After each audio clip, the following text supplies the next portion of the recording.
reason I actually started doing this type of fundraising service is because I had seen and been in organizations where they'd hired that junior fundraiser and the board and executive director didn't really know fundraising, so they didn't really know how to supervise that person.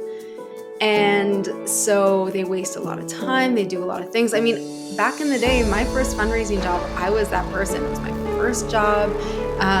Now, I figured it out and I was successful. I was in that role for 4 years, but the churn or turnover in those positions can be like 6, 12 months.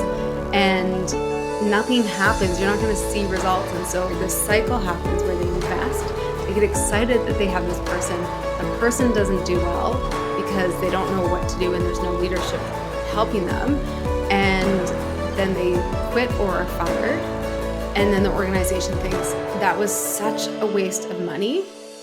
We are not going to hire another fundraiser right now. Like they didn't do anything, literally money down the toilet. And then they wait 6 months, 12 months, 18 months. And the opportunity cost of not actively building your fundraising program during that time is huge. And so that's what I saw happening. That job that I left that I was at for 4 years, I think it took them 10 years to fill it with someone who lasted more than a year. Yeah, it was, and that broke my heart because I built such an amazing program and then there was no consistency. So this model we started doing because of my personal experience and seeing these small organizations not progress in their fundraising because they just didn't have the right staffing and support. Welcome to the Abundant Vision Fundraising Podcast. Whether you are a seasoned professional or a first-time fundraiser, we have the advice you need to take your next step toward major gift mastery. I'm your host, Tom Dauber, President of Abundant Vision Philanthropic Consulting. This is Tom Dauber with the Abundant Vision Fundraising Podcast. I'm pleased to have on my show today, Cindy Wagman. Cindy, you are out there all over the internet as an expert in fractional fundraising. I'd never heard of it until I ran across you on the internet, and I'm so excited to have you on today to share a little bit about what you do with our audience. Awesome. I'm so happy to be here. Well, this is a fundraising podcast, but it's always nice to learn from my guests about their hobbies, how they keep busy when they're not focused on philanthropy, those sorts of things. Tell us about yourself. Yeah, I was just thinking about this the other day because I feel like I'm an age and stage in my life where I don't have that many hobbies. It's kind of embarrassing. But honestly, I spend a lot of time doing soccer driving with my kids. I take them to the pitch, at least 3 times a week. In the summer season, it's almost every day. So I feel like that's my hobby right now. And it's not what I'm very proud of, but we do like hosting people. So my husband and I really do enjoy having people in our home for dinner or meals. I would say that's like our true hobby. Oh, that's fantastic. Well, so tell us about your fundraising career. How'd you get into this profession? Were you a young person and decided, I just want to be a fundraiser? What was your journey like? Yeah, so I am one of those few people who was young and was like, oh, I want to do this. So I don't think you've met many people like that, Not but too many. I've always been involved in nonprofit work in high school and in university. I ran the Women's Empowerment Committee at my school, and we were fundraising for local organizations. And one summer between, I think, second and third year, I met 2 professional fundraisers. I was like, oh, I didn't know that was a profession. I mean, this was late 90s, early 2000s. I was like, oh, you can get paid? This is a career. So that sparked my fundraising journey. I actually wrote a thesis in my undergrad on feminist fundraising. And that's what I've been doing ever since until about 2 years ago when I sort of slowly transitioned my business away from actually doing the work to teaching other people how to run their business. Well, that's fantastic. So I first ran across your material, like I mentioned before, when I was starting my own fundraising consultancy almost exactly 12 months ago. It was my first time I've ever heard of the term fractional fundraising. And I know it's a new concept for many of my listeners. What can you tell us about it? Yeah. So I did not come up with this term, but fractional executives is a term that I had heard used outside of the nonprofit sector to describe, like as a business owner myself, to describe a type of support I could access where I could have someone who had a lot of experience, high level, like C suite type skill set, who I could bring into work in my organization or in my business, not at full time. And so it's a much more affordable way to access that. So they're still a consultant, they're not a part time staff person. They work with multiple clients, and it's a way to access someone who usually like sort of bridges a little bit of the strategic insight and oversight that you would get from traditional consultants, but a little bit more hands on and embedded within your company or organization, who's going to see some of the work actually happen. And I saw that, and I realized we were doing that in my business without calling it that. We used to call it done for you fundraising. And I had a team. There were 5 full-time staff when we were doing this. And we used to come into organizations and run their fundraising program, small organizations, run their fundraising program. And each of my team members would work on about 3 different clients. And so as I started, and what was happening is we were fully booked. So my business was fully booked. And I looked at scale, and it was these really big steps. So if I wanted to serve more clients who needed our help, I needed to add like 3 staff members, and we needed 5 clients at least to afford the 3 staff people. Like it was this really big step. And so I thought, well, I've built a business, a thriving business doing this. Maybe I can help other fundraisers build their own fractional fundraising business. And so that's what I do now. But the idea for people who haven't heard of it is basically you're getting an experienced fundraiser who bridges that, what I would say, like going from no fundraising staff to having a full-time in-house fundraising manager type position. You want someone who can come in, bring the strategy and the implementation, and just take the stress of fundraising off your plate, and do it over a longer period of time, not just like a project or a campaign, but actually see the day-to-day fundraising get done. The thing I like about that model, Cindy, I don't know about Canada where you work, but in the United States, we've got like 1.6 million or so nonprofits. And I looked up, the average revenue for them is around 350,000. Now you can And that's the imagine. average for all of them. If you looked at the average for organizations under 500,000, Yeah. it's a lot. I don't know the number, but I can tell you it's going to be a lot lower. I think Oh, 80% of charities, both in Canada and the US, yeah. are like small. They have, I think, under 500,000 or under $1 million in revenue. Wow. Yeah. Well, the thing is with those small shops, they can't afford the help. Many of them can't afford, like some of the clients that I work with, they'll post a fundraising position, paying $40,000, $60,000, and it'll just sit out there and no one will even apply. No one will apply, or they'll get someone who's not good or not Right. experienced. Right. And the reason I actually started doing this type of fundraising service is because I had seen and been in organizations where they'd hired that junior fundraiser, and the board and executive director didn't really know fundraising, so they didn't really know how to supervise that person.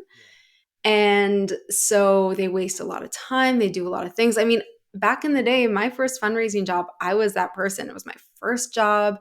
Now I figured it out and I was successful. I was in that role for 4 years, but the churn or turnover in those positions can be like 6, 12 months.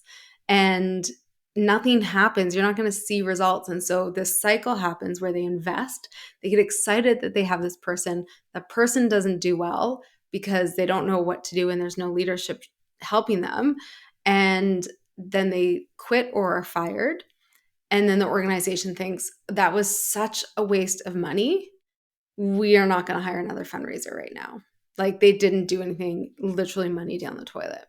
And then they wait 6 months, 12 months, 18 months. And the opportunity cost of not actively building your fundraising program during that time is huge.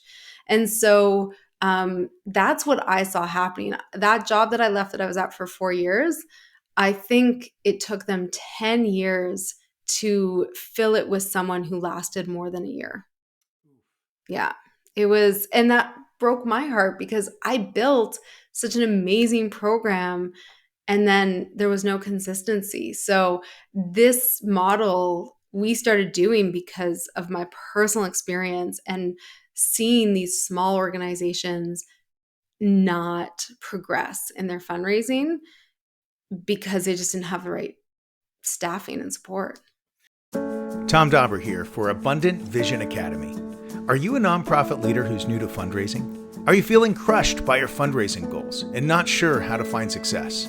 My online class, crafted from my 25 years of experience and more than 5,000 donor meetings, Abundant Vision Academy will give you the confidence and understanding you need to start building relationships with donors and having gift discussions in just 110 minutes.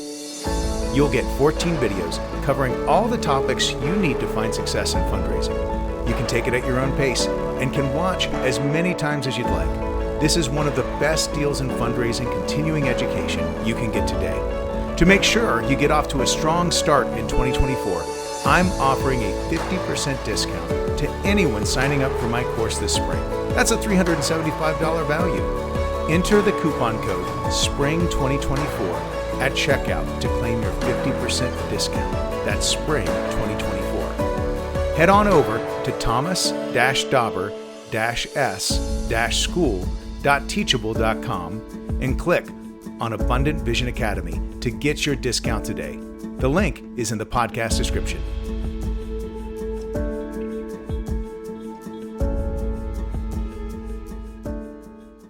Well, I like that you're addressing the fact that a lot of times those executive directors haven't had experience managing a fundraiser. Mm-hmm. And so bringing someone in that doesn't really need any management is such a win-win.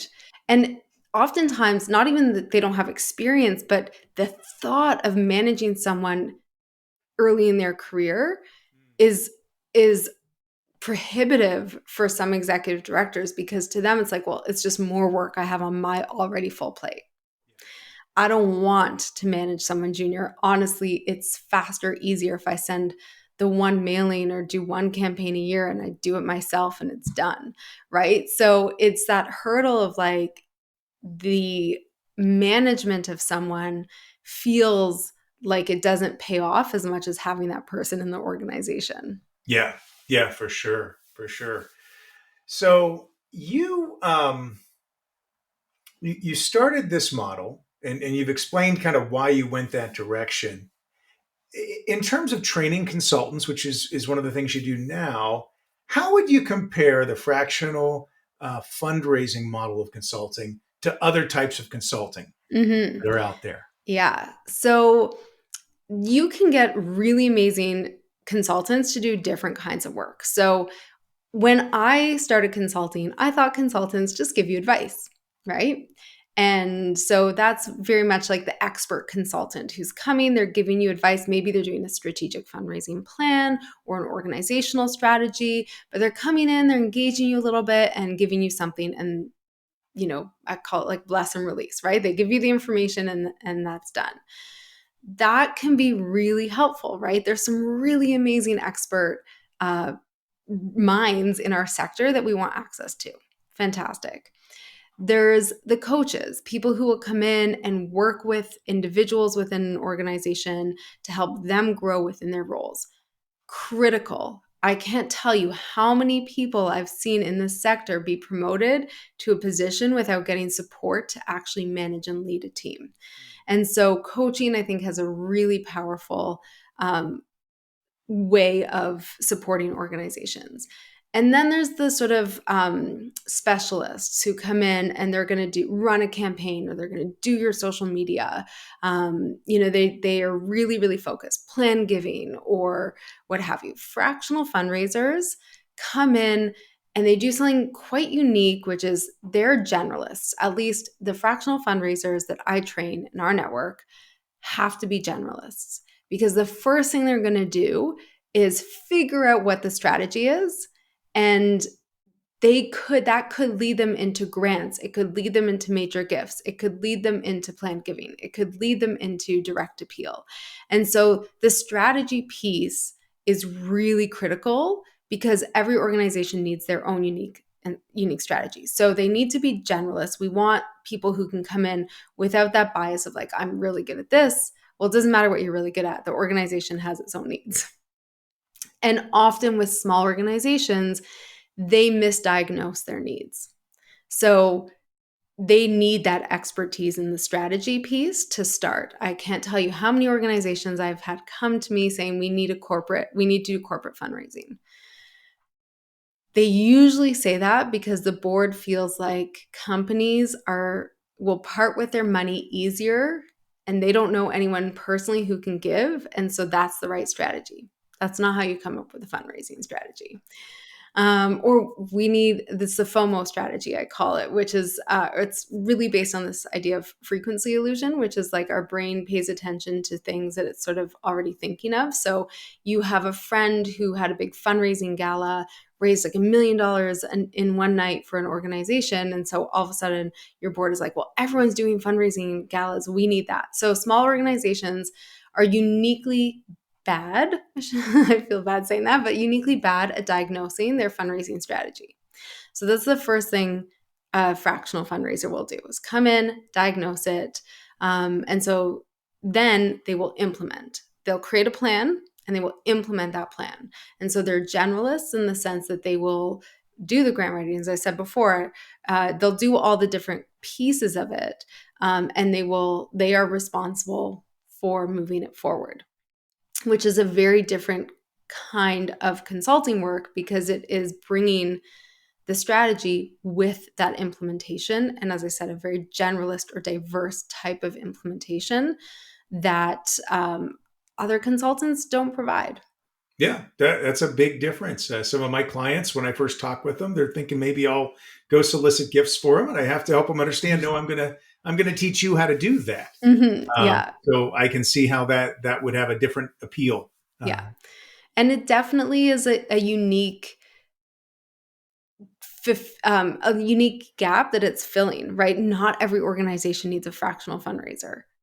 I would never say that, right? So I think that it is really well suited, as I said before, to organizations who are really bridging a growth gap, and helps them do that over a medium term, right? Also, these are not, the way I teach fractional fundraising, you're not working on 6-month contracts. These are 12-month commitments at minimum.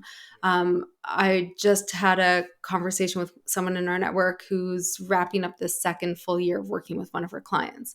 And they're having an amazing year. Things are going really well. I'm quite confident they'll continue for a third year. So it's really helping stabilize and grow that fundraising program so that eventually you can bring someone in-house. Cindy, thanks so much for being on with me today. I'm hopeful that in our listening audience right now, there is some fundraiser who is burnt out, looking for a new way to use their skills. I'm also hoping that there is an executive director somewhere who desperately needs fundraising support and didn't know about fractional fundraising, just like me. I am so looking forward to our next discussion to hear more about the ins and outs. As always, I'm your host, Tom Dauber. Thank you for joining me as we journey together toward major gift mastery on the Abundant Vision Fundraising Podcast.